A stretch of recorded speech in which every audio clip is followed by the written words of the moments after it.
hardcore banger. Dr. Ross dropping knowledge to the masses. Man, you now tuned in to purpose and practice. Ayy, yeah, purpose and practice. Keep your mental sharp, learn all the tactics. Dr. Ross dropping knowledge to the masses. Man, you now tuned in to purpose and practice. Ayy, yeah, purpose and practice. Podcast game, ayy, he got it mastered. Sign call. Peace to the Purpose and Practice community. We are back with another episode. We got episode number 52. Like, it's been a minute. I took a little bit of time off. I needed some time just to kind of get away, break away, relax. So this is our first episode kicking off after the new year. And we got a crazy dynamite brother on with us tonight. Brother that, I've had the opportunity to compete with. Going all the way back to Pop Warner, remember competing against this brother. And that was really the extent of our relationship, was more of just knowing and playing against each other through football, through, Pop Warner, going all the way through middle school and into high school, and even a little basketball when he used to ball. But I felt that it was a great opportunity to get a brother on the show who has definitely left his mark in terms of athletics, specifically football in the state of New Jersey.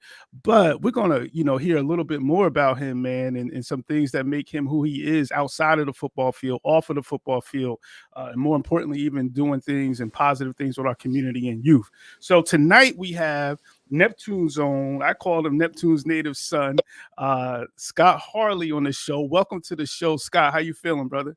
I'm feeling good, brother. Peace to the gods and earths. Peace, bro. Peace. And thank you for coming on, man. We really appreciate you. And we're really looking forward to hearing your story. One of the things, Scott, that we do on the show, the Purpose and Practice podcast, is we like to go all the way back because I'm really big into stories and narratives. I think stories are very important. So this show gives you an opportunity to tell your story. So if you don't mind, fam, we like to go back and, hear about growing up, where you grew up, what growing up was like. If you could share some of that, shed some of that light on us. Okay, I was born in Long Branch, actually. Grew up in the borough of Neptune, New Jersey, up the hill, Roof Drive. Shout outs to the home turf Neptune, But just like a normal kid from, New Jersey, just trying to find my way, going to school, had a group of friends, had a group of knuckleheads I ran with and stuff. But just a everyday kid, just riding his bike, playing basketball, football, touch, tackle, all the games you played in the, just a kid that just gravitated to a sport in which I love so dearly by, hanging out with my older brother, Jarvis. He doesn't get a lot of credit, but unfortunately, my brother had got sick in high school. He had ulcerative colitis. Wow. No, he was still rocking in b-ball, but he had the bag. And people didn't know it. Like he literally had the bag on him way back in the 80s. Wow. So my brother fight through 1 month, his face was swollen from the steroids. Then the next month, going back to normal. So, a lot of people think, you do it for your parents. I just did it, for my brother. Like, my brother's inspiration. I tell him all the time, like knowing that he had the skills and couldn't go to the next level. It's just a lot of, inspirational things that True. I think, family members, losing the Madawan, and then my uncle passing a couple of days after that, who was like one of my teachers. And it's just, it's just crazy. But yeah, from Neptune, New Jersey, up the hill, down the hill, just, a kid, just a kid from the, my wife talked about writing a book, and she said, what you want the title be? Just a kid from Neptune. A kid from Neptune. That's what's up. You started off by saying, and we're going to unpack a lot of what you just said, because you dropped a lot, especially the piece about your brother, man. I really, in terms of inspiration, I hopefully we can get into that in terms of how that inspired you. But you started off saying you were born in Long Branch. Now, when you say born in Long Branch, you mean Monmouth Medical type born, or did you spend time growing up in LB? No, I was born in Monmouth Medical. Okay. All right. All right. So born in Long Branch and lived up in Neptune. Whereabouts? Were you up the hill, down the hill? 905 Roof Drive up the hill. Okay. All right. That's what's up. And what kind of student were you, fam? Do you go back to elementary and remember what kind of student you were? Uh, or do you really not have any recollections of what kind of student you were? Mischievous. Couldn't really. I could concentrate, but all just doing dumb, ignorant stuff. You know what I mean? Hmm. Just just doing enough to get by. Just wouldn't study. But then when I got into middle school and high school, it got to be a little bit tough. But then when I really got to college, I found out I was dyslexic. Wow. Right when Wow. I was struggling. Like they about to send me home with a bus ticket. That's how bad I was struggling In college. in college. Like it was just when people were teaching like those big Hmm. auditorium classes, I could get the first 3 or 4 words, and after that, I couldn't write fast enough. Wow. And then like Wow. I was dyslexic. I'm really good with my hands. Uh-huh. Or Uh-huh. use it as no crutch or anything. Like it is what it is. I'm very smart, so don't get it twisted. But just But finding like it helped me out because it helped me come out of my shell to other people to say I need help. mm, You know what I mean? Like I would, mm, and to young ladies in the class say, look, can I copy your notes after class? I'm struggling. I need some help. They was just like, I was like, look, I give you tickets, money, whatever. mhm, But mhm. oh no, we'll help you. And then I went from C's and D's to A's and B's and making it to the dean's list. Wow. Oh, it was Wow. it was some struggles, bro. And that's crazy. Yo, that late to be like to find out you have dyslexia. That's in terms of education, that's way down the road. Oh That yeah. is yo. So you even through middle school and high school, it wasn't something that was picked up. You were able to maintain and do what it is that you needed to do to get through. Well, I did enough to get by. Like, certain courses I would get B's Mhm. and but then other like English and stuff like that I didn't care about. It just Uh-huh. like, okay, if I It- get a D, I get a D. yeah. I don't, but excuse me. It To find that out, it helped me out to learn that let me take stuff where I'm not overwhelmed, and don't let Mm, me take stuff where there's large classes. So that helped me, mm. figure a lot of stuff out. But it also showed me the proper way of studying. I had a tutor in high school who I kind of think picked up on it, the Denise Williams, very good family friend of mine. She was my tutor, and I lie to you not, she could tell this story too. For the first 6 months, I ain't say a word to her. Like, Word? well, she Yeah, I know attractive. what you're She saying. was Yeah. attractive woman, black sister that was in college. So I'm intimidated. Uh-huh. I'm in high school. I'm like, damn, this fine woman coming to help me. Say something to me, I'll be like, so then my father, she found out from my father. My father was like, he thinks you're attractive. He's scared to say something to you. So once that ice was broken, she showed me how to write papers, Mm, instead of waiting to the last minute to when you get in mhm. to go do it then. And I started doing that in college and it helped me out so much. But finding out the dyslexic thing helped me out too. So True, true. And, I think that that's something a lot of times that goes undiagnosed, right? In terms of dyslexia, and difficulties in terms of with letters and reading and so on and so forth. And what you said was very important because some people think, oh, that means that you're not an intelligent person, but that's not, it at all. now my wife, when we're driving, she'll be like, baby, can you tell me such, like, just ask me questions and I'll just start, Just like I like, do a lot of research and watching this and documentaries and stuff. And she don't like it, but that's just me. I like mhm, documentaries. So it's just always like, studying to be, striving for perfection every day. true, true. We lost a brother. We gotta get him back on, but it looks like he may have lost his connection. But he'll be able to hop back on. But I think that until Scott's able to get back on, that's a very, very important piece that he brought up in terms of struggling with dyslexia. And a lot of times dyslexia goes undiagnosed. and especially if it's not caught in the early grades. And I'm talking about from kindergarten to grade 3 is when we want to identify dyslexia, even prior to grade 3. If we can identify dyslexia, kindergarten, first grade, and then in terms of getting student support with it, we have a greater chance of them unlocking, reading. For those of you who may not know, but reading is probably the most difficult. It is the most difficult thing to learn. It's an abstract skill, and it's not one that the brain naturally kind of gets, like speaking, for example. Speaking is something that is more of a natural thing for our brains, the way that our brains are hardwired.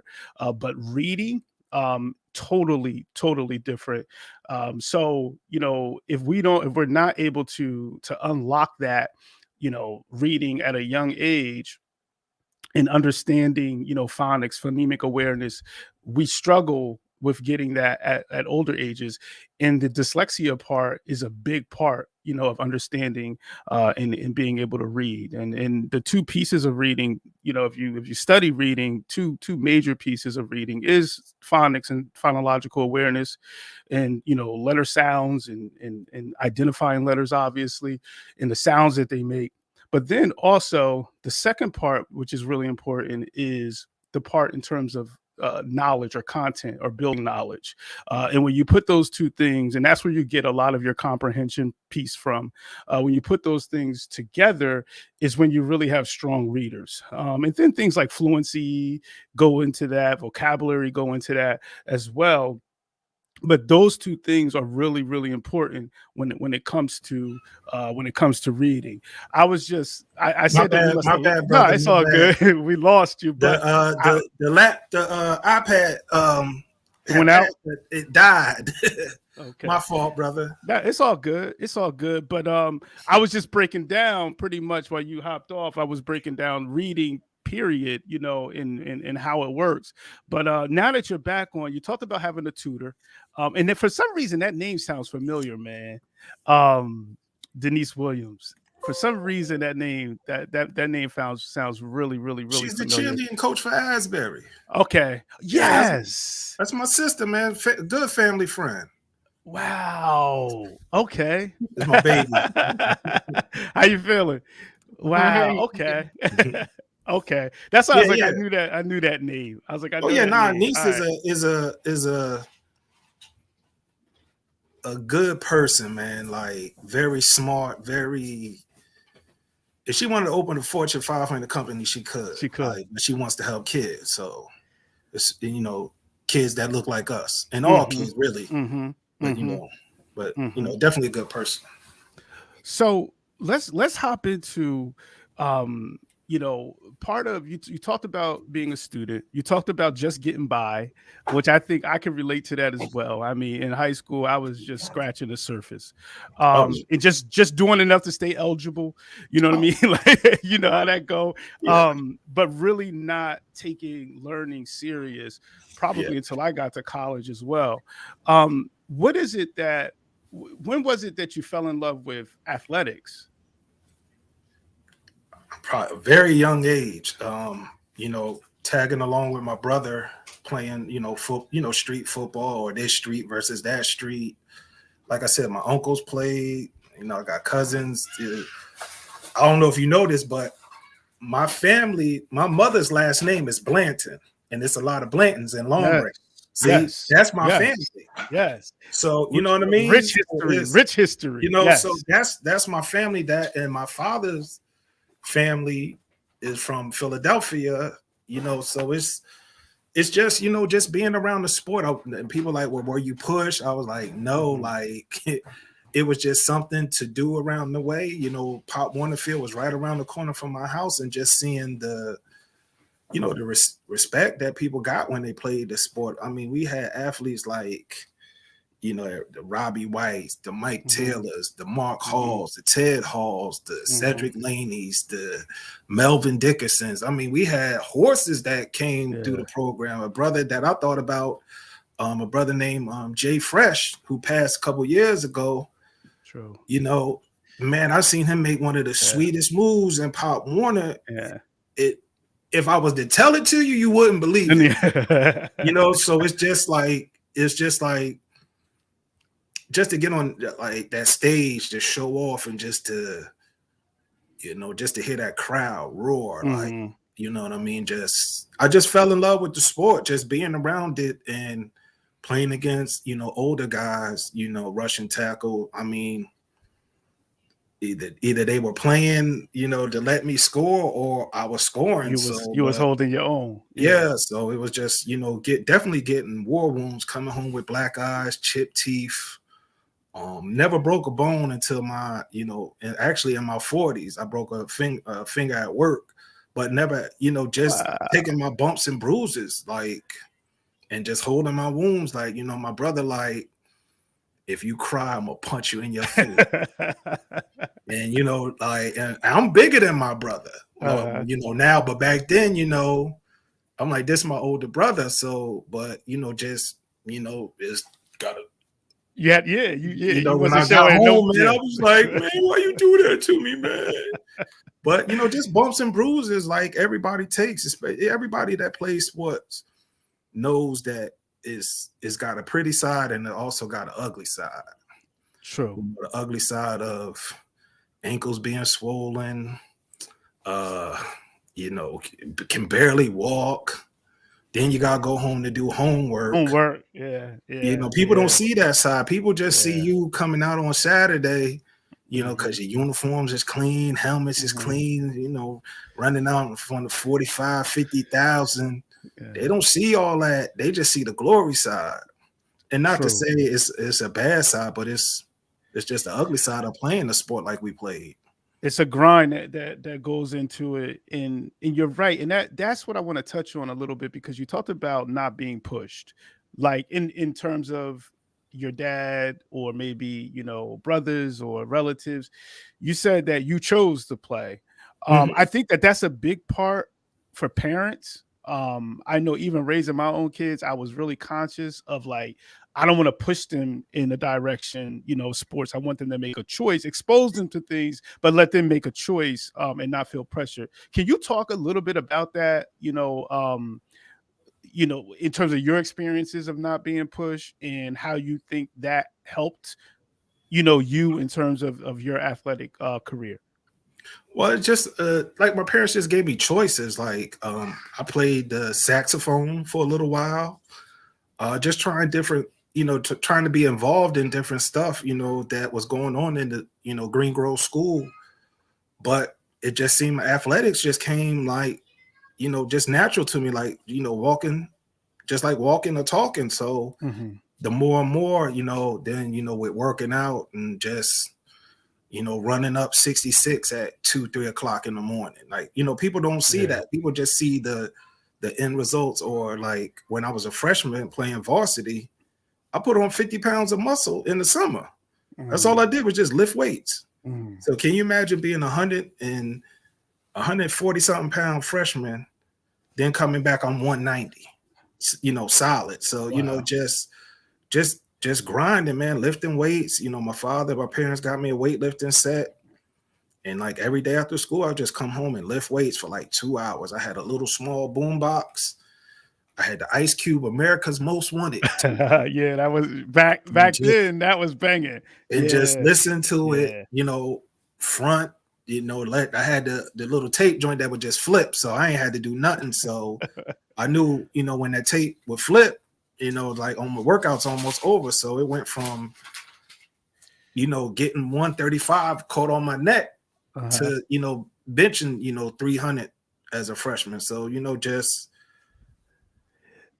you know, Pops played football, you know, he was just like, if you're going to do it, you're going to do it. Like, you know, on site, like if I ask you to do a push-up, you know, just pushing me, like, but not like some of these, you know, people do now, like, you know, oh, you're going to do it or you can't eat. And it won't that serious. He let me be I was still a kid. Like, but I was just, when Sunday came, I knew it was, you know, it was playing for the town of Neptune. You know, you know, we proud of where we from, you know, people from Neptune, you know, it's just, we always go into a game like, yo, we down 21-0 already. So we just gonna have to go in here and rock. So it's just always just that pride thing, but just also seeing the people that came before me shining, like, you know, Chris Friedman, or just watching the varsity, you know, the varsity football team on a Friday night or Saturday, like, this could be me one day. Word. You know, like, you know, just, you know, unfortunately we didn't have too many night games at Neptune, but just you know, but they did that. The school, I think we only had maybe one night game, and that was against Raritan. That was it. And that was a home game for y'all? Home. Yeah, we didn't. If you think about it, we didn't play no night game. At home. Yeah, at home. Yeah, that's what at I was home, gonna say. man. You know, the people from the Neptune Zoo come out at night, brother. You can't have that. Yeah, that was the same with us. We didn't have home. Now they do, but we didn't have that back, you know, when we were coming up. So, you know, you talked about influencers, you know, family members, your pops. Talk a little bit about, you even talked about, you know, Miss Williams being a tutor and helping you out in that way. Talk a little bit about coaches, man. Like, did, you know, because coaches, I think coaches play a huge role, you know, in the development of young people. Can you spend a little bit of time just talking about maybe some coaches that played a huge part, you know, in your development? Oh, well, definitely. Number one is definitely my father, and definitely 1A is Coach Hill, who recently passed. Like, you know, Coach Hill was a good brother from the Pop Warner system. Like, he was like another father to me. You know, if he see me doing something wrong, he'll check me.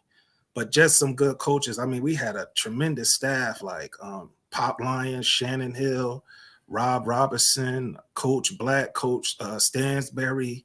We had a really good coaching staff that was, you know, really, you know, teaching us the game, but just also talking to us about life lessons. You know, always making sure your grades were up.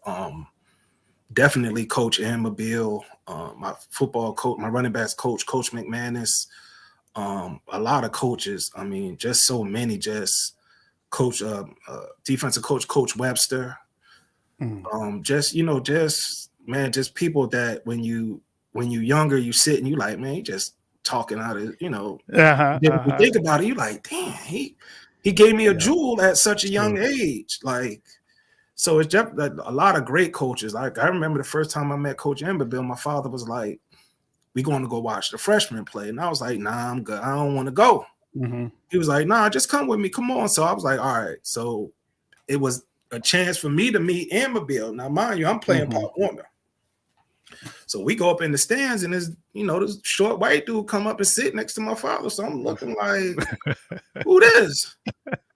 So he got on the big championship rings. I can remember it like it was yesterday. He had on flip-flops, had on his orange Gator, Florida Gator visor. He was like, I seen you play. I think you got some talent. I was like, you know, thank you. But I was like, who are you? He was like, I'm Coach Amabile. I'm the varsity coach. I was like, oh, okay. I was like, nice to meet you. He was like, you want to play for me? So I was like, well, I got to play freshman. He was like, no, you can play varsity. I was like, man, stop playing. So he talked to my father, and my father was like, oh, you playing varsity. Wow. So that's how it, you know, I didn't even play a snap of freshman. I went straight to varsity out of the 8th grade. Wow. And that not too many brothers have done that, especially in football. Basketball, you see it a little bit more, but football, man, what was that? Because I mean, in terms of just were there times going through that process that you were like, yo, I'm good?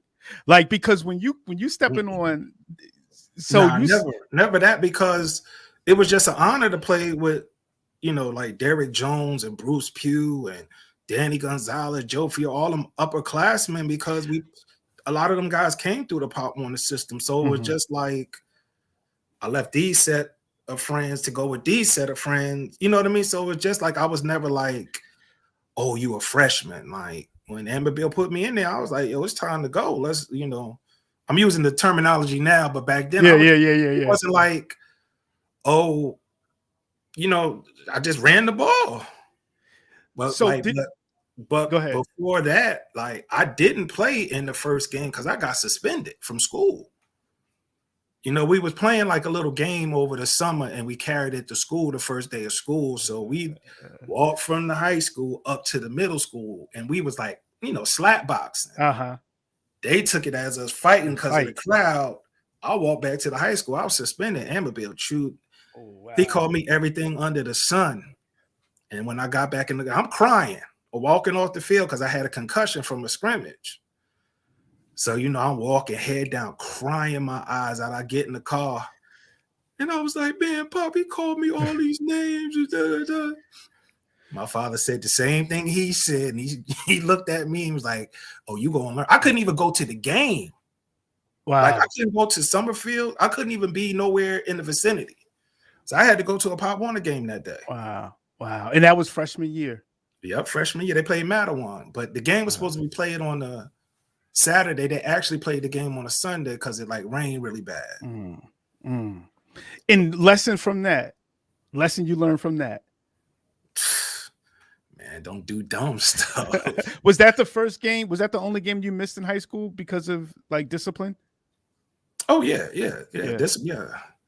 Like that. After that, man, I was on the straight and narrow because it was like I let myself down. I let my parents down, but ultimately I let my team down.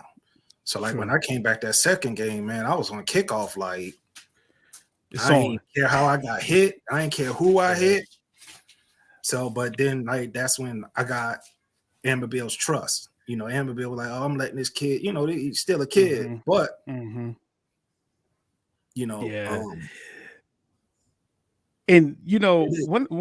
one of the things, Scott, I wanted to talk to you about because eligibility is a big piece, obviously, of high school sports. And one of the things I find myself having a lot of conversations with young people is balancing, being involved. And I think even now you can be involved is so much more in terms of training, whether it's off season, in season training, man, it seems like you could train every day somewhere. What would be your advice in terms of, balancing to make sure you're still doing what you need to do academically and then being a well-rounded person, period? So you're not all about, sports. I mean, you just have to use like a daily planner because, a lot of times I watch my mother use a daily planner. So everything strategically, because, being a young kid, you got to have some time for yourself to explore different opportunities because, as a youngster, you just think where you're at is where you're going to be in the future. So, like me, I played basketball. I actually played basketball before football. And, thought, okay, I can play this and, was really good. And then when football came around, I was like, okay, football. But I mean, to be well-rounded, you got to remember your academics are first and foremost, because you could go out there and get an injury. The game of football, you could just be standing in a pile and somebody hit your leg or something like that. So just be well-rounded, enjoy, your high school years because anything can happen. I was blessed that, I didn't have like a blown knee, a blown ankle or, stuff like that.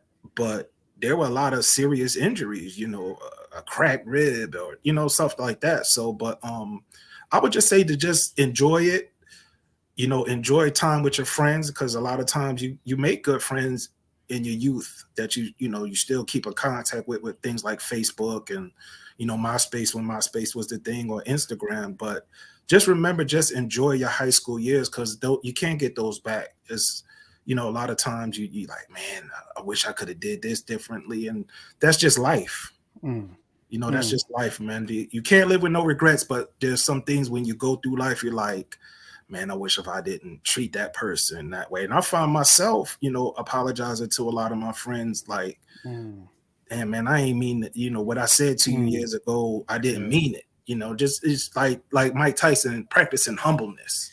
Yes. Being a bigger person it's like, like a lot of times me and my wife butt heads and I sit there and think, and I'm like, why are you fighting? Or why are you arguing? It's like, man, just be the bigger person and just say sorry, because life is like this. You see, you want to hear something, you want to hear God laugh, tell him your plans for the day. I heard someone say that, and I'm like, wow, but true. you still gotta, walk a righteous path and, try to respect each and every person, even if they don't feel the same way towards you.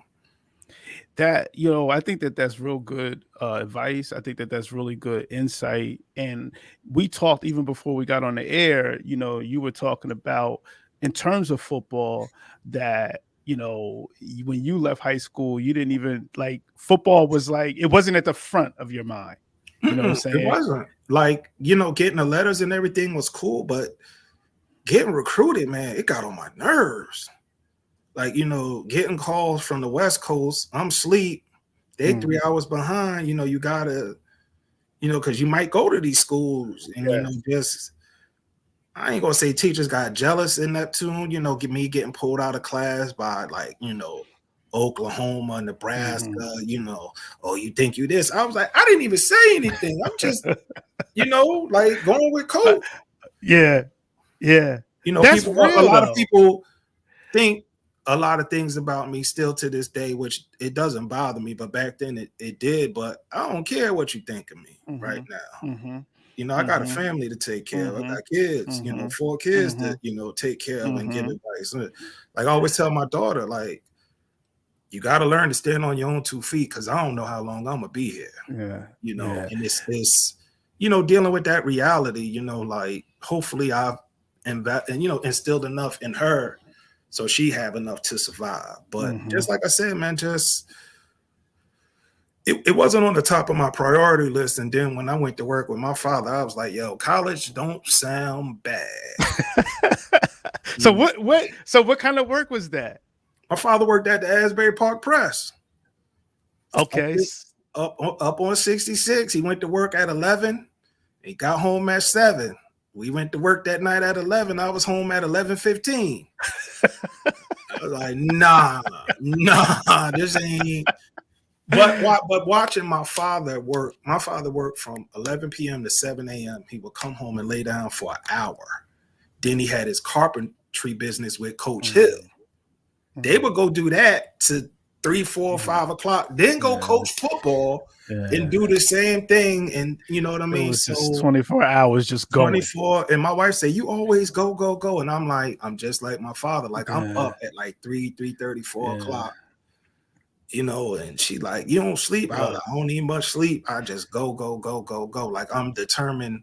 If I got something to do, if I got somewhere to go, my bag gonna be packed. I'm gonna have everything. I'm gonna think about, okay, if this ain't going right, then I check my bag 3, 4 times. My wife be like, yeah, I'm not ready. I'm like, look, I'm about to go. But just watching my parents work, like my mother worked at Fort Monmouth as a civilian, but she was one of the top people. It had like colonels and stuff answering to her. Wow. So from her not graduating high school to that level, so anything is possible. So, looking back, hearing those stories, like my parents tell me, my grandparents, it's like, my grandfather was an engineer at AT&T. My grandmother could sew any and everything. So it's just like, all those tools and, stuff that you don't think about when you're younger. You like, man, my family has a lot of skills. So, just trying to find my niche in life. Right now I work at pharmaceuticals and I love it, like really love it. So. And I think that, and that's one of the reasons why I love to have these talks, bro, because sometimes, folks can see us from the outside and we may look one-dimensional. Like, people think of you and they say, oh, he was a beast, football, and they think of athletics. But then you sitting here and hearing you talk about your family and the influence that many of your family members had on you, man, is eye-opening. It is, man. But but with that, I went through about a 10-year struggle because I was a severe alcoholic. Like I would come home. I got 2 DUIs. I'm not proud of it, but it is what it is. Like when I say a severe like alcoholic, I would eat sometimes. That's how much I was drinking. Like it was nothing for me to drink a half a gallon in 2 days. You know what I mean? So it's just, like I went to rehab a couple of times. I'm not, it is what it is, but just the hurt I put my family through, the hurt I put my wife through when she, would come home and, see my car home and drunk, in the middle of the day. So I'm happy that part of my life is behind me, but it's a daily struggle, and I don't have no problem with, saying it, because hopefully I could help somebody out there that's struggling, with something. So, if I'm the poster guy, then I don't have no problem with being the poster guy, but it almost took me out of here, man. Like I had I had a heart attack in 2010. 2010? Like, yeah. Like literally like gasping for air, like they cut every inch of clothing off of my body. Wow. Yeah. So from being in the ICU, like it was touch and go. Like I had 2 or 3 stents put in my wrist. So it's a lot of scars on his body that I myself put on there unnecessarily. So, I just try to tell people, like, if you're going to do it, that's all for you, but it ain't for me no more. Trust me. I done had my share of drinks and I could be around it. It don't bother me. But if I feel it is, I just get away from the situation. But yeah, I went through maybe about 10 to 12 years of just, closet drinking, like, drinking at night, then wake up at 12 trying to, sober up to go to work, go to work thinking don't nobody smell it, but people, smelling it. And this to think back about it right now is like, it's heartbreaking to have all that promise and stuff that I have to be taken down by something that is so small and minuscule, but it is what it is. So, but and it's real. It's real. It's real, bro. It's been times, man, like when I'm going down the steps in my crib that I was so inebriated that I was scared to take that first step to go down because I thought I was going to fall. Like literally sleeping all day, up all night, sleeping on, so it's just, it's a part of my life. It ain't a part of my life that I'm proud of, because I hurt a lot of people, whether it was with my actions or my words. So, if anybody that I hurt, I want to say a sincere apology coming from the heart. But, I just always try to help somebody, because somebody helped me, and I had to have that, I had to stand tall and walk in and say, Harley, I'm an alcoholic and, I'm trying to stay away. So, I got help from a lot of good people, definitely Coach Chambers helped me out from Neptune, definitely a lot of good people. Tony Collins that played football at ECU helped me out. So it's a lot of good in it. I'm fighting every single day. So, it is what it is. I really appreciate you sharing that story, fam, because I think, those are the testimonies that we need, because a lot of times folks don't want to share stories like that. And I think that, like you said, that somebody might be hearing that need to hear that right now. You know what I'm saying? Yeah, definitely, man. But it just like I said, I'm trying to be a very humble and open person on this show, but I always try to be upfront, pardon me, and honest, because if I didn't say that, then maybe 20, 30 minutes after the show, I'd be like, man, I could have said this. I'm going to use this platform. You know what I'm saying? No disrespect to your platform, but that's something that's what it's for. Say. You know what I'm saying? That's what it's for. And a lot of people remember me from drinking. Like, I remember you. You used to. Man, look, I tell you this story, and this is some real spit. What's the joint in Neptune? The VFW, the Legion, right? The Legion. Yeah. Bro, I used to sneak Hennessy in my jean jacket into the joint. A fifth. Wow. And we go into the bathroom and you know what I'm saying? And I would have 2 fifths on me all the time. So you know what I'm saying? So it's just, and I'm not trying to glorify, like, if that's your thing, that's your thing. But I'm just saying where I was with it, like how I was on the football field, that's probably how I was with drinking. Like, I'm like, either I'm going to do it or I'm not. So, and like I said, it's a part of my life that it's not tough to talk about, but in my stomach, it's making my stomach upset. You know what I mean? Because I know that's not that's not the child that my parents wanted. Raised. Like when I would see my parents, I just seen like the disgust on their face. And I just remember one time, man, my father came over, man. It's like he was at the bottom of my steps and he just was like, you know, shaking his head, crying, and like, bro, disappointment. Like, yeah, bro, it would have felt better if he would have looked at me and was like, "You a disappointment to me." But him just sitting there shaking his head with them tears coming out his eyes, man, I was like, it hurt more.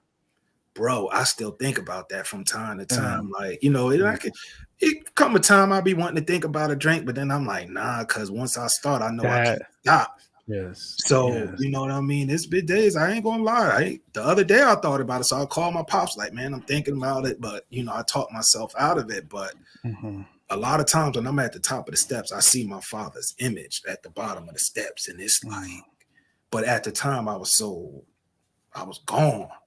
But then I remembered it, like, you know how you hear that, like, and you can that pain, you know, like I said, like I told my daughter, just don't lie to me, and I hear my father saying, just don't lie to me, and now I see why he said with that, I'm like, and I tell my kid, just don't lie to me, so I go to help you. You know what I'm saying? Like, and definitely disappointed my moms. I got to give my mom's credit because, like, even with the working out, people like, oh, your father? I'm like, no, it'd be my mom's that would get on me. She'd be like, look, you falling off. You need to go work out now. You know, my mother like, oh, so you think you the stuff, huh? Good. I bet you can't do better than that next year. So, you know, my mom's definitely, you know, just a lot of inspiration, man, like in my family, not to go back and forth, but like I said, man, just it's all good. I'm just trying to, you know, help somebody, man. Like I said, I'm 45, you know, Allah willing, I see 46 in a couple months. Hey, man, I'm just trying to, like, I tell people, like, you got just how you connected with me, you know, you inboxed me. I was like, okay, let's do it. Like, you know what I'm saying? You know? Yeah. And if people think I got animosity, like T King, I told T King, I was like, yo, bro, you know how old we are? Like, I don't have no bad feelings towards you. I don't have no bad feelings towards nobody. We are older. We got to help this younger generation. I don't have no problem with going to talk to somebody, or we all got kids. Man. So, you know, and you're right, man. And that's one of the reasons why, you know, because I had a few of the brothers on a couple of episodes, last episode before this, and it was T King, Mark was on there, Mark Dennis was on there, Gilbert Mark was on there. So yeah. And it was like, you know, I saw you had commented on one of Terrence's posts. I think that's what got me thinking about, getting you on and getting the picture that he had posted.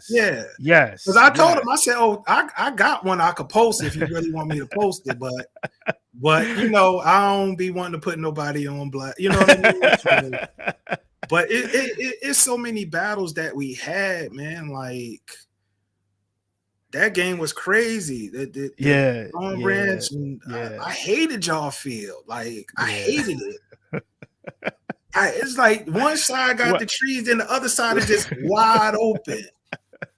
It is funny because we always talk about that game, and it's something that I think is a bright spot for us, but could be a sore spot, obviously for y'all. But that was one of, and we always say, and I think I shared this with you, we felt that y'all were the best team we played that year, hands down. You know, like the best. Yeah, but y'all didn't realize we didn't have our starting quarterback didn't play. We realized that, brother. So we realized that. If my stepbrother didn't do something stupid, you know what I'm saying? And to be honest, we would have wanted B-Rock to play in that game. You know, because you know how it is. You want to play against the best. Bro, you know what I'm saying? Look, me and that dude shared the room, and I used to be like, yo, man, you stupid. He be like, man, come on. I'm like, yo, man, we got a game. A game. Yeah. But just like life is about choices. Yeah, true. And, you know, so, you know, I think that you're right. Like, we had these battles, and it's crazy that so many years go by and we don't even talk to each other. You know what I'm saying? Like, it's real like deep. I said, me and T King connected, and I was like, "What's going on, bro?" And like I was like, I don't have no, like, people think like I could care less. Like, it is what it is. That was a fraction of my life. If somebody asks me a question, I'll answer it. We can reminisce, but that don't move me no more. Sure. Like, you know what I mean? Don't get me wrong. I'm not going to sit here and say that my stats speak for itself. You know what I'm saying? Let's be clear on that. But I ain't gonna let nobody put no smut on my name. I don't care who you are. Yeah. Let's talk, Scott, if you don't mind.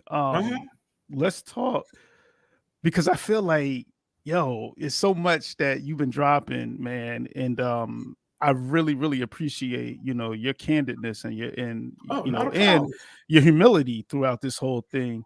And let's just talk about that, bro, because you mentioned something in terms of being recruited, highly recruited. And I know a lot of young folks that listen to the show, younger generations coming up, and being highly recruited, and some of the pressures, because you even talked about adults, like some teachers feeling a certain kind of way. And I know that from watching, even coming through, even you think about Jay was being recruited, and I remember teachers used to have little slick things to say. That's a lot of pressure, on a teenager. You know what I'm saying? Yeah. Man, that's a lot of pressure. I'll be honest with you. I ain't going to reveal no names, but I had one teacher just tell me, you ain't nothing but a nigga that can run. Wow. Like, I go to yours. Wow. I go to school where you teach at. Wow. Bro. But and this is high school. This is high school. Like, that's crazy. I'm sitting there like, that's crazy.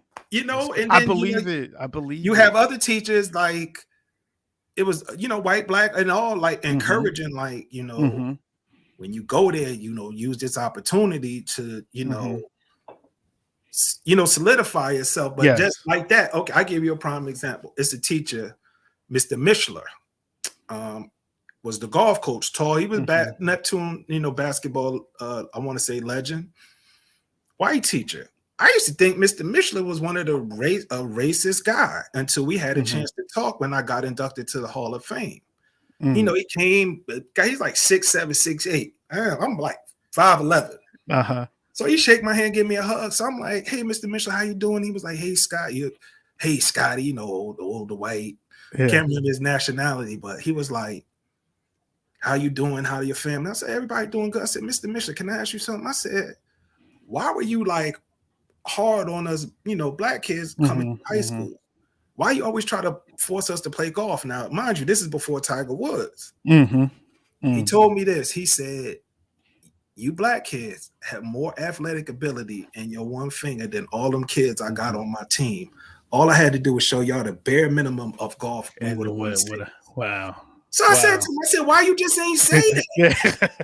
Just come out. Because he said he didn't, with his age and our age, he didn't know how to connect. Yeah. Damn. So ever since then, I can't. How can I not respect the man that you think one thing, and then when you get older, you realize like he was trying to help. Word. Like Mr. Morris, track coach, Coach Chambers. Like, it's so many people, man, that helped me through. Like, people just even giving me a ride home when I had detention, or you know what I'm saying. People like, keep it up. You're gonna go to school. Possibly see you on the next level. So it's just, just stuff like that, man. Just so many vivid memories of Neptune, some good and some bad. Some bad. Yeah. And I think that's reality, man. And that's the part, as many people can love and can have that love for you. There's some people that'll be in a closet hating you. There's some people that will hate you right in your face. But you talk about giving your daughter, like, you got to learn to stand on your own too. And get, and getting her ready for that. And you're being really being humble, bro. You graduate from Neptune, crazy career.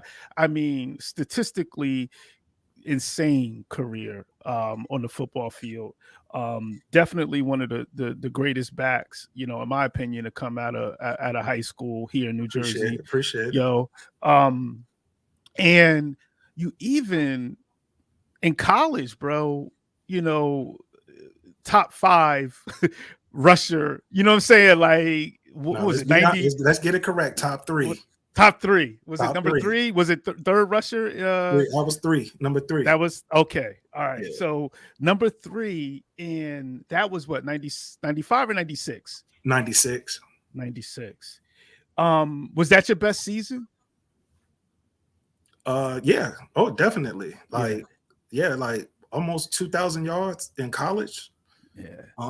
Yeah. You know, the biggest game was, 43 carries, 351 yards, and wasn't tired, like in the best shape of my life. You know what I mean? I see somebody said something about Yeah. Yep, that might. Hey, one of my best friends, Mark Hall, big Miami fan, he was so mad at me that after that game. Because I shouted him out, and I shouted out, the brothers, the UMBs around the way. So he was like, man, you ain't had to do me like that. I was like, yo, I had to. But playing on that field, the Orange Bowl, like, I was like in awe because I'm like, dude, my father was like, he came down, he was like, you all right? I was like, no, do you realize how many, games was played on it, like national championships? He was like, you about to play on this field, so get your mind into it. So, you know what I'm saying? So it was all good, man. That was you know what I'm saying? So, just try to, going from high school to college, the speed level was, it wasn't no more running to the outside. It was either you inside, outside, whatever. First time I got the ball, I'm trying to go to the outside. Yeah. Coach was like, come here, son. This ain't high school. Because I used to wear the red pads, right? When I got to college, I only had the little flat on the back. And never took a clean shot to my ribs the whole time. Where? Never, bro. Like, in high school, you had the big shoulder pads. All the pads. They gave me smaller shoulder pads. Like, went from high tops to low top cleats. Yeah. It's a difference from, how high school, you get that one pair of gloves, you got keys. You be cleaning your own hand. You get to college, man, you like, all that. Whoa, they got my uniform. Man, this stuff is clean. Yeah. So, it's just, but the only thing I'm, I wish if I would have stayed in school another year. That's like one of the only, other regrets, but definitely just me leaving school early, or I'm the type, I'm a loyalist. So, like even after my junior year or like my senior year, my father wanted me to go to a prep school. And I was like, nah, man, like, I don't want no prep school to get my legacy. I'm from Neptune. He wanted me to get another year, and it could have helped. But, just like me, like I'm, like when I left ECU, I was like, I'm not going to transfer anywhere else. It wasn't as easy to transfer as it is now. These dudes are just transfer. It's crazy. I don't want to be here. I'm transferring. Don't got to sit out or nothing. You ain't got to do that. Yeah. But Russell Wilson was one of the first people that started that. True. And people don't know he was at NC State, then he went to Wisconsin. So that's true. A lot of times, man, if I was going to transfer, I would just talk about this the other day. I probably would have went to like a black college or something like that. But I'm a loyalist. I'm ECU to the core, purple and gold. So when I tried, for the league, I just tried. So but it is what it is. Hey, the chips fell where they were meant to fall. Still had a good run. I take it. A great one, bro. A great one. When they put my tombstone, here's lies the legend of Scott Harley. Or something. I don't know. It's all good. Yo, I think you inspire, bro, and you brought the best out of many people. And that's just me speaking, in terms of being a competitor. And I think, when you're at that level where you're bringing the best out of other people, and I think you definitely did that, along with some of the other brothers that were on that team as well. Oh, yeah, man. That was some wars, bro. And people I was like, people used to be nervous. I was like, man, I had so many butterflies before every game. It was like, I was like on the verge of throwing up. Even in college, pardon me, before the games, especially going to Auburn as a true freshman, traveling with the team, Mm-hmm. never Mm-hmm. traveling before, but just seeing how everything had it had to be here on time. Yeah. You know, your uniform laid out, but then you're not Yeah. even getting it. You know, you're going through warm-ups, but the fans You like, know oh, that, yeah. the fans like, oh, 44, you ain't Yeah. playing today. Like, I'm like, I look back like, yeah, you're right. Cause but then to see the chance where I got to play where the running back had got knocked out right in front of me on the sideline. I had on some low-cut Reebok Classics. Word. Only look, listen to this. We wore Nike. I just had on some Reebok Classics, thinking You ain't, yo. if I gotta find the picture. It's a picture of me running the ball, right? You could see the Reebok Classics. I had them spatted up. So I'm just thinking I'm just gonna be a punt and punt return. That's it. The man get knocked out from me. My coach tapped me on the head and said, "Up, you in, Harley?" I'm like, oh. Like, oh man, I don't got on no turf shoes. I'm out here in some sneakers. But I rocked though. We lost, but I rocked like 60-something yards. But it was one play. If I would have cut inside, I'd still be running to this day. You ain't had it. Like it's plays I look at, like the Matterhorn game. It's just like we ran a counter trap and my foot slipped.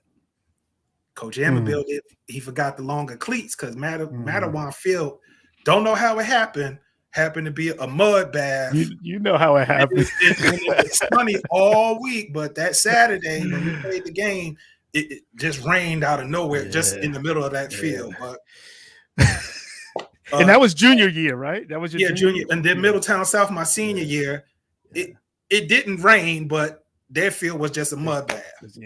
Yeah. So, but you know what I'm saying, Jess? People trying to get the advantage, and I remember just doing stupid stuff like walking through people warm-ups.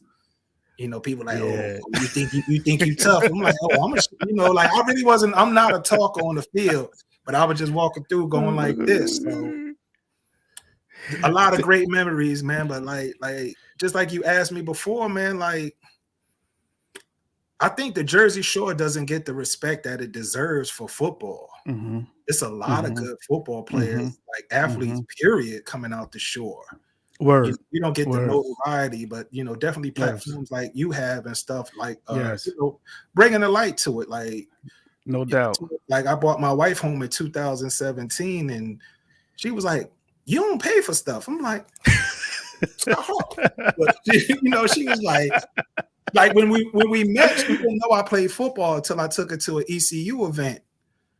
And she found out. Yeah, she was like, "Why do people keep talking to you like that?" I'm like, "Oh, I play football." And then I showed her. She was like, "Why you didn't say nothing?" I was just like, "Wow." That was like 20 years ago. Yeah. So and you brought up a good point, and I'm gonna put you on the spot a little bit here about short conference football, right? So, what I wanted to do is from you get a top 5 running backs, because this is something I think everybody, this is the barbershop talk, this is the conversation, top 5 running backs in the short conference. And for this, you can leave yourself out of the top 5. It's okay to leave. But I told you before, I'm not going to put, it's so many people that came through, man. Like, okay, I'm going to give you no order intended. All right. Definitely Joe the Jet Henderson. True. Most definitely. Stephen Pitts. A lot of people leave that name out, man. I don't know how. Yo, I had to hit that dude, man. Like, yo, that dude was freshman year. Yeah, I was playing cornerback. That dude came around the corner, and when I tell you, he did not say not one word. But that dude just as an assassin. Yeah. Stephen Pitts. Okay, I got 3 more. Definitely got to go Robbie White.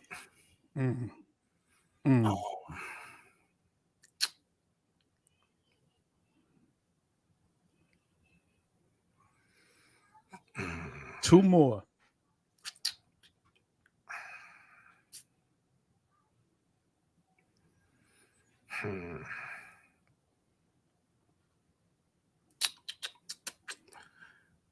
What's that brother's name?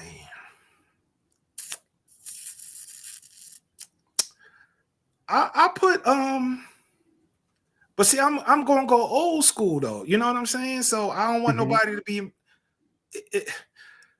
scratch them names. It's too many to name because I can't, you know what I mean? I can't do a disservice like that because if I think of 5, I'm gonna think of 5 more. More. You see what I'm saying? Yeah. Like you got Craig Mitter, you got you got Lil Boo, Monty Hellman, then you got Eddie Conti, the Copper Kid, then you got you got the brother from Keyport. Then you got Catus. Was that Catus from Catus? Then you got Baku. Yeah. Then you got the kid Eric that went to his Red Bank. What was it, McCool? Eric McCool. Yeah, he went to Eric State. McCool, Yeah, right? true. Then you got Ron from Asbury. Yeah. You see what I'm saying? Yeah. Like, I know. I could give you 5. I know. But that 5 wouldn't be a solid 5 because when I think of 5, I'll think of 5 more. You got Keith Elias. You got that's another one that people don't mention a lot. You got Bruce Pugh. Yeah, Pugh. Yeah. You got Ryan Austin. Yeah. You see what I'm saying? Yeah, so it's tough to say. I couldn't do it. Like I said, if I come with 5, I'm gonna think of 5 more. So it's going to be you got this minute. It might be this 5, then it'll be this 5, then it'll be this. You see what I'm saying? So I can't. No, I feel you. I'm the type. I'm not going to do nobody no disservice because everybody that I named, their name is etched in. You know what I'm saying? Like Jersey Shore football history. True. You know. No Sean Moreno. Yeah, no Sean. Yes. I mean, I could keep going and going. I couldn't even. It's a tough. Yeah, somebody just put. Just put in the chat. It's a tough one to answer. It's really a tough one to answer. Yeah, like I can't see the comments, but it's tough. Yeah. If you ask me on any given day, who would I want in the bed? That's tough. Yeah, it's a tough one. It's a tough one. Well, let me ask you this then, because I know we winding down on time. Let me ask you this: in terms of people you competed against, okay, and we could talk teams, you could talk individuals. What stands out as some competitor, a team that brought the best out of you, a game that you felt like, that I had to give everything in that game. Oh, I would say, I definitely had to say that Mattawan State Championship game that we lost by a point because that was a war. That was a lot of people were giving me my respect, but they didn't think I was tough enough to go up against, a squad like that. I from what I heard around Neptune, I gained a lot of people respect. But in that game, I had to play that game to gain the respect where y'all might just think I was just running up against the team, but I would say that Mattawan game and definitely all the games against like Ocean and Long Branch. But a lot of people thought like when I went into the game, like I was like, oh, I gotta dominate. No, I just wanted to play. Yeah. It never was no S talking with me or oh, I'm gonna do this and do that. Like one thing when I got to college, when the reporters asked me a question, I would say offense and defense, special teams. They got a good this, and all we need to do is play. Yeah, I ain't giving nobody nothing to write in the paper about me. People always would say to me, like T. King was like, I hated tackling you. And I was just like, why? He was like, well, because, he said I was strong. You know what I'm saying? I was strong. And, I had some speed. But I never went into a game like, oh, I need to stop him. I need to do I just went in there like, okay, I know what I got to do. Yeah. And if my team don't do what they got to do, we going to get ran off the field. Yeah. True. And don't get me wrong. It's been some games where I made the wrong cut. I fumbled or I took the wrong angle. So, don't get it twisted. It's been a lot of times where I'm on defense and I didn't do the right thing or on offense. So it's just like I said, it's the good side and it's the bad side, because it's been times where I think when we played Ocean in the semifinal, I got hit by number 54. He left a big scar on my face, a bruise. So after the game, my brother was at work. I'm in the bed, like bloody, and he come like, "Did you win the game?" I lied to you not. The TV, the little 13-inch TV, and I just look back like, yeah. He like, "What's wrong?" I'm like, "Man, I'm tired." Like, but you know, I would definitely say, definitely that Madeline game sticks out to me, because it was you know, it was, bro. Those were men. They were men, and like, man, you know what they was doing, man. Yo. You know what? Well, they that was the that. Yo, I ain't going. Let's keep it 100, man. You know what they was doing, bro. Come on now. Let's not. Come on, man. Yo, that you gonna have me. I would call it whatever it is. You know what they was doing. So, and that's what we all said coming up. Come on, man. Yo, come we on, all man. said that because it was different. It was. But what catapulted them? What catapulted them that year was when Jameson transferred from Hal to them. Mm-hmm. That just gave them a solid running back. True. And then that Puerto Rican dude, I don't know where they got him from, because man, I'm looking like, where these dudes come from? Like, this dude, I remember, this dude jumping over the pile, and I'm like, yo, they got him, and then next thing is. Yeah, that team, that was crazy. But to be honest with you, that is the only game that I have not watched the full game. You can't watch it. Cannot. You can't watch it. Yeah. Cannot. Refuse. I remember. Yeah. I was at refuse. I told somebody at the game, I would have rather got blown out. Yeah, than to lose like that. Yeah, that was a crazy game. That was a crazy game. Jameson tackled me going into the goal line. Yo, man, the ball went so far. He was so strong. I was like, chest all built up. Yeah, man. Yeah. I'm like, I was hitting looking at him like, I'm like, I asked somebody like, yo, what is he doing? Like he just, he was, yeah. That's how he ran. Yeah, that kid. Yep, Garland. Strong as like, yeah. That team was wild, bro. And, I think we got robbed, but still in all, it was one of, like, from what my man told me, it's like one of the greatest games in the Jersey Shore. Oh, so. Definitely. Man, that's like, up there. Like my nose was bleeding before the game. Don't ask me why. Yeah. Nose just started bleeding right before the game. Like, would not stop. I stuffed tissue. I was like, I'm not missing this. Yeah. But I'd say definitely the Long Branch, like, because y'all kept coming and coming. I was like, and then last year when I had to play defense, man, I was like, man, I'm through.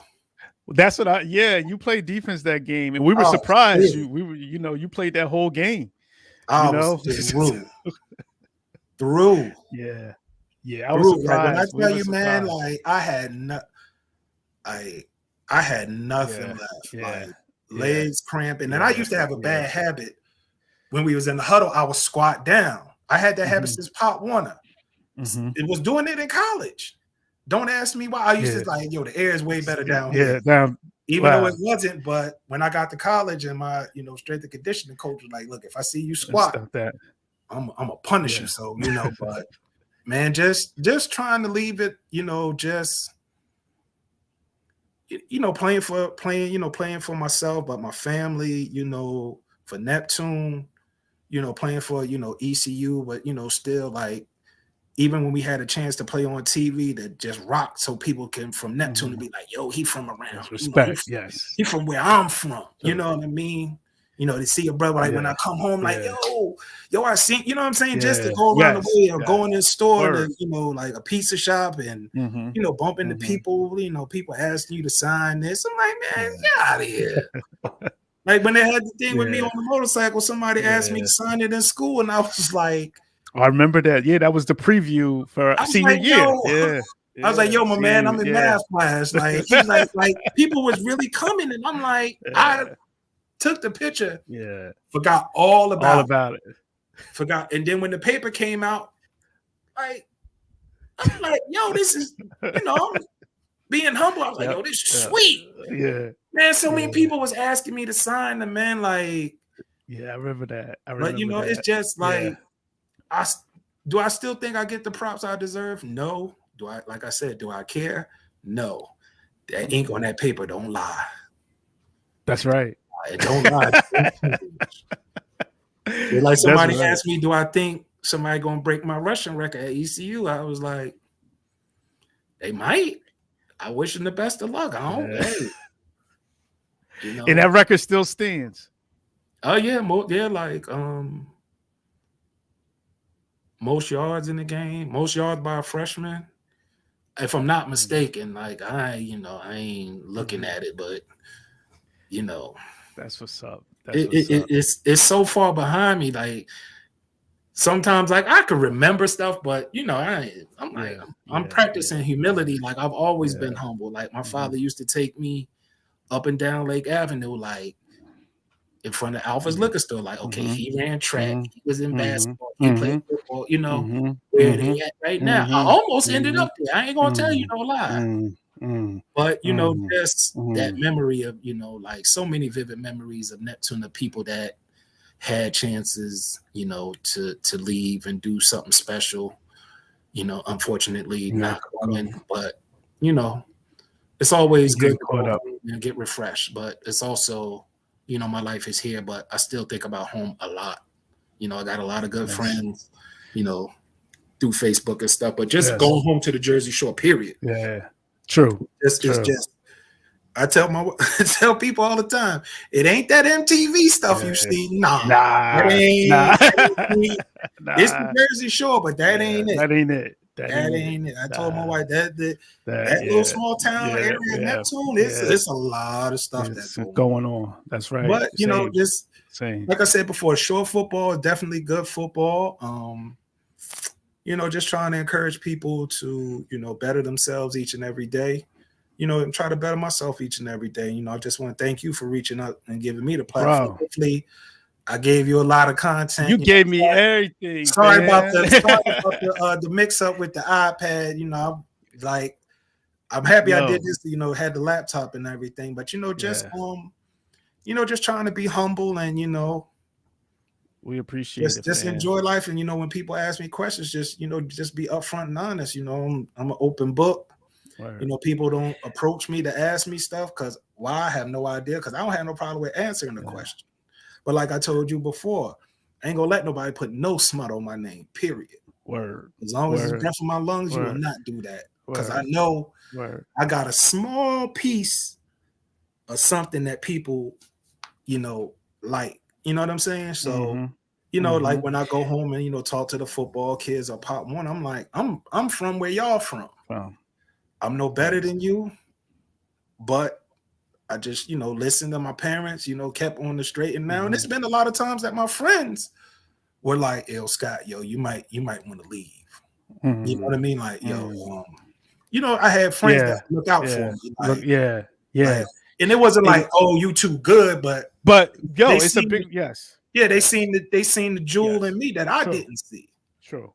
You know, like a brother, unique understanding, man. I met that brother, and he's still one of my good friends to this day. Like, you know, he always encouraging me, call me champ. And I had to ask him, like, why you call me champ? He like, man, you just fought through so much adversity, but you never said nothing. I'm like, man, look, my father always told me, keep my head down, keep working. Yeah, true.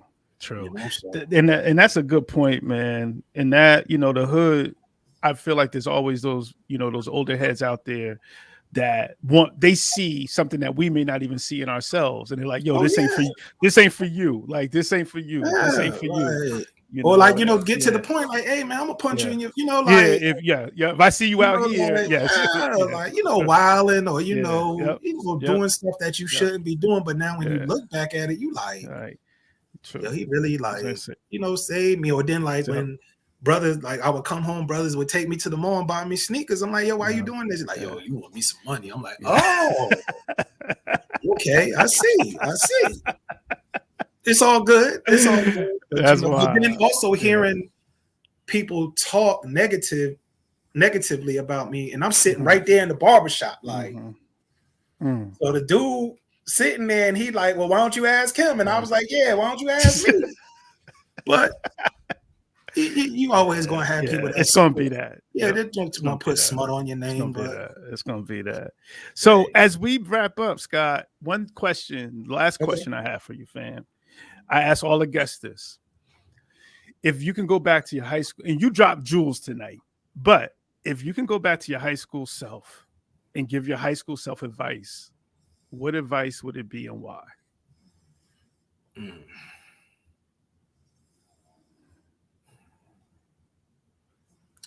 I would have to say,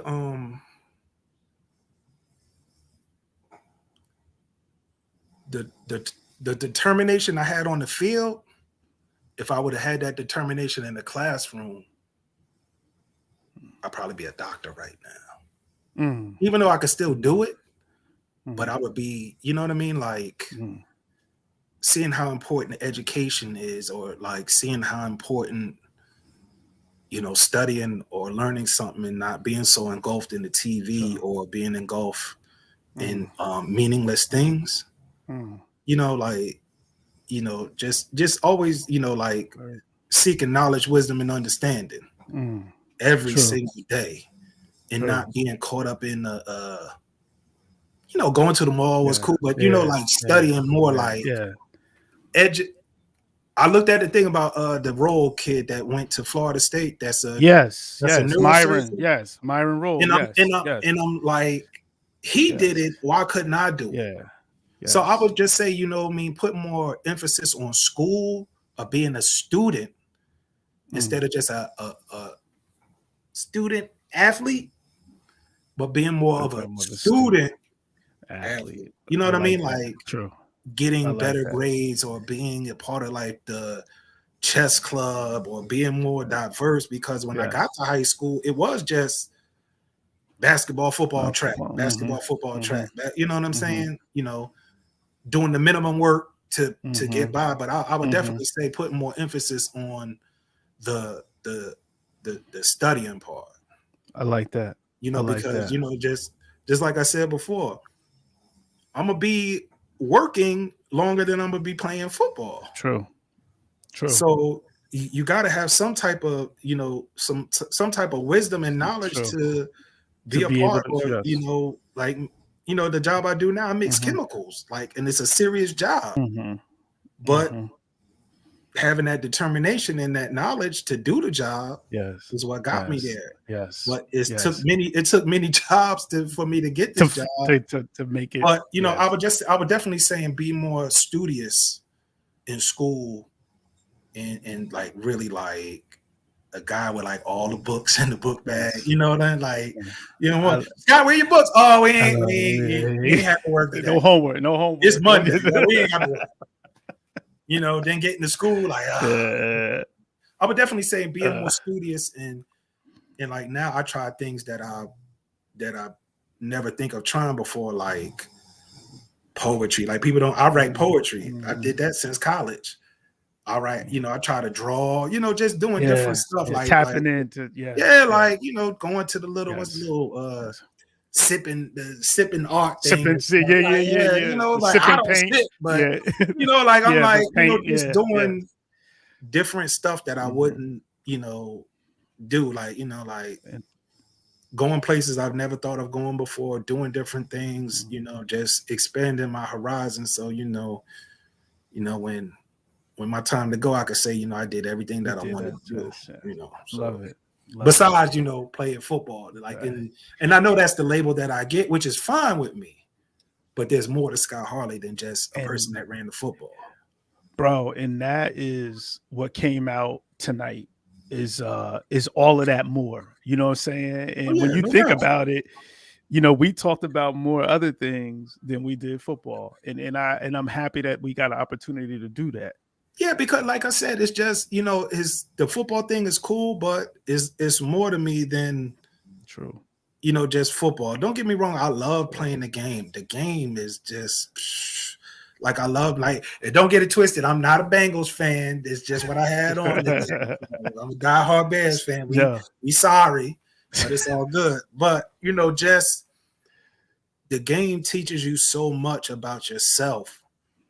And the game teaches you about discipline, you know, yeah, I put on weight, but I know I got the discipline to get it off of If me. you You yep, know yep, what I mean? yep, Or yep, you know, it yep, just teaches you not to give up on yourself or not to give up on a play. Like one of my things I say to myself throughout the day, I ain't hear no whistle. So keep going. yeah, true. Keep playing. I ain't hear no Word, whistle. word, I word, ain't, you know, like word, my thing is like word, I do word. a lot of self-talking to myself, and I know Mm-hmm. the brothers I work with be like, yo, this dude is crazy. You know, I'll be Yeah, like, yo, you got yeah, like, yeah. like I'm in the game, but I'm in the game of True, life. So, true, you know, a lot of true, self-talking, you know what I mean? Just more, true. you know what I'm saying? Just that discipline, you know, just gotta, you know, getting up. Like I get up at like 3:30 every day, Saturday through Sunday. I mean, it's pardon me, Mm-hmm. you know, Sunday through Sunday, I'm up. I can't sleep. Mm-hmm. So I'm trying to, you know, either reading or, you know, doing some studying or looking up, you know, stuff like that. I need to be walking. That's what I really need to be doing.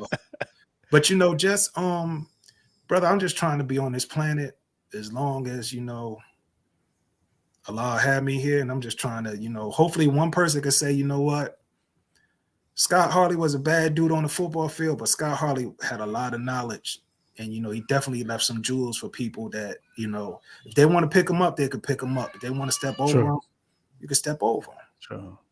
Well, today you dropped a lot on us, fam, and I appreciate you for that. I Oh no, yeah, appreciate you brother. taking the time, to do this. And this is something now that we have, and it's one that goes into the capsule, so to speak, and Hey, getting look, your story out there. You know what I'm saying? I'm just a Yo, kid from Neptune. yeah. That's all I know. And we waiting for that book. When that book drop, No, hey, yeah. I ain't gonna look. I have nothing to do with that. So it's a So, brother from Raleigh. Well, he grew up around my way. Troy McNish. He was talking about doing the documentary. I told him, hey, whenever you're ready, I'm ready. So yo, there's a lot of stuff, yo, you know, up and coming. So, you know, like I said, talk to you about like doing the little barbershop series at which I think Malik will be Barbershop. dope. You know, hopefully when this Uh-huh. COVID thing, you know, gets up out of here, you know, just you know, try to get some of the prominent people from the shore together. True, And you know what I mean? Just put us true. on the platform almost like, Word, you know, 30 for 30, word. or, you know what I mean? Just, Yes, and, yes, and yes. broadcast it to YouTube because it's not like a Miami or Eastern Pennsylvania, Ohio thing where they got football. Mm-hmm.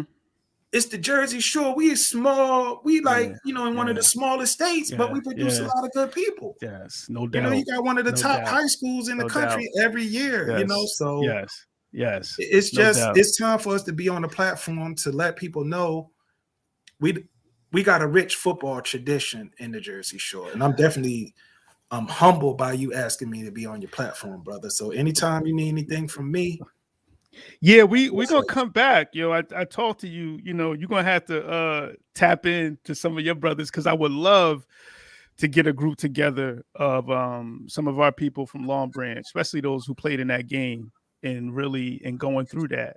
I would love to do that. Maybe that's oh something that yeah, we can like do. and tell people like, look, we grown, ain't It's no all yes, but animosity. You know, like, yes. if we gonna smoke cigars and enjoy this drink, let's do like we Let's grown, do but it. we just talk about Word, the game. word, It was word, in the word, 90s. It's word. 2000. Yo, I don't like word. I told you, I have no animosity for nobody. The battles were battles. They left on the field. Mm-hmm. True, You know what I'm true, saying? Just like I said, true. man, hey, it's something I did. It's not who I am. I like that. I like that. I like that word. So we are going to say peace. Peace to the family, man. A lot of folks Peace. came out tonight, yo. They came out and gave you love too. I So can't see we nothing. I we just appre- see every you once in weren't a while. you weren't seeing the. Oh, see, I see like little I was comments every slapping. once in a blue. I was slacking with the comments, but a lot of folks was up in here, fam. It's all good. And showing love, and we appreciate you. We definitely appreciate your story, and I think that we got some inside stuff that I think spoke to people tonight, and I appreciate you for that, fam. Not So a problem. peace and love to you, brother. Peace. And Definitely. we Peace. we Definitely. we we definitely gonna have to stay in contact. Yeah, definitely, um man. Like I said, when yes, this thing, uh, this crazy virus gets somewhere, I definitely, come up for, you know, a weekend or something, see you in. Word. And the missus, you know, I bring my wife up. You know what I'm saying? Like I said, like I definitely, you know, I talked to Malik and a couple other brothers. They were down, but, you know, just with this COVID thing, man, I don't want to be, you know, I don't want to come up there and somebody get sick and have that on my conscience. We done lost too many good people from this thing, man. You just got to be smart. So no doubt. And we'll you know, the timing to be right as always. No doubt. The timing to be right. So peace out to everybody who showed love tonight. We appreciate you. Thank you for tuning in to another episode of the Purpose and Practice podcast. And tonight we had a special guest, Scott Harley. Scott, thank you for coming through and sharing your story, brother. Not a problem, brother. It's all love. Peace. It's a 9-chord banger. Dr. Ross dropping knowledge to the masses. Man, you now tuned in to Purpose and Practice. Purpose and practice. Keep your mental sharp. Learn all the tactics. Dr. Ross dropping knowledge to the masses. Man, you now tuned